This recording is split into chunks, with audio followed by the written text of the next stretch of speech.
ఏలూరు శాసనసభ్యులు బడేటి చంటి ఆదేశానుసారం MPPS YSR colony పాఠశాలకు 15 కుర్చీలు అందజేసిన సౌభాగ్య జ్యువెలర్స్ అధినేత వంగల్పూడి ప్రసాద్ ఏలూరు శాసనసభ్యులు బడేటి చంటి ద్వారా సోమవారం వైఎస్ఆర్ కాలనీ పాఠశాల విద్యార్థులకు నోట్బుక్స్ పంపిణీ చేయడం జరిగింది. ఈ కార్యక్రమంలో ఎమ్మెల్యేతో పాల్గొన్న సౌభాగ్య జ్యువెలర్స్ అధినేత యువజ సామాజికవేత్త వంగల్పూడి ప్రసాద్ ఉపాధ్యాయ బృందం పాఠశాలకు అవసరమైన ఉన్న కుర్చీల గురించి ఆయన దృష్టికి తీసుకొచ్చిన వెంటనే స్పందించి శాసనసభ్యులు బడేటి చంటి సమక్షంలో హామీ ఇవ్వడం, ఎమ్మెల్యే బడేటి చంటి ఆదేశాల మేరకు వెనువెంటనే 15 కుర్చీలను ప్రధానోపాధ్యాయురాలు పాఠశాల సిబ్బంది సమక్షంలో మంగళవారం ఉదయం అందజేశారు. ఈ సందర్భంగా పాఠశాల ప్రధానోపాధ్యాయుని శ్రీమతి పి జయలక్ష్మి ఏలూరు శాసనసభ్యులు బడేటి చంటికి మరియు కుర్చీల దాత వంగల్పూడి ప్రసాద్కు కృతజ్ఞతలు తెలియజేశారు. పాఠశాల సీనియర్ ఉపాధ్యాయుడు ఉపాధ్యాయ నాయకుడు జీజే స్టీవెన్ మాట్లాడుతూ వంగల్పూడి ప్రసాద్ చిన్న వయసులోనే సామాజిక స్పృహ మరియు దాతృగుణం కలిగి పేద విద్యార్థుల పట్ల దయాగుణం కలిగినటువంటి వ్యక్తిని, అదేవిధంగా పెద్దల పట్ల గౌరవం ఉన్నదని కొనియాడారు. ఈ కార్యక్రమంలో సీనియర్ ఉపాధ్యాయులు శ్రీమతి పి లక్ష్మి, శ్రీమతి సూర్యకుమారి, శ్రీమతి జరీనా, శ్రీమతి కిరణ్ కుమారి, 13వ డివిజన్ ఇన్ఛార్జ్ మెరుగుమాల శ్రీనివాస్ తదితరులు పాల్గొన్నారు.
మీ సొంత ప్రయోజనం కోసం అడగలేదు.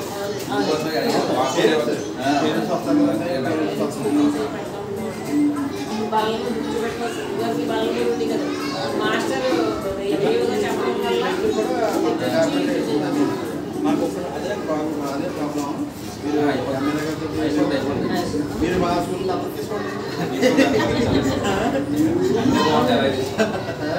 తప్పదండి, మీరు రోజు అవసరం లేదు.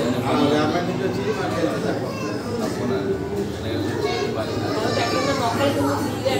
వస్తాయండి. వర్షాకాలం స్టార్ట్ అయితే స్కూల్ చేసినది అర్థమండి.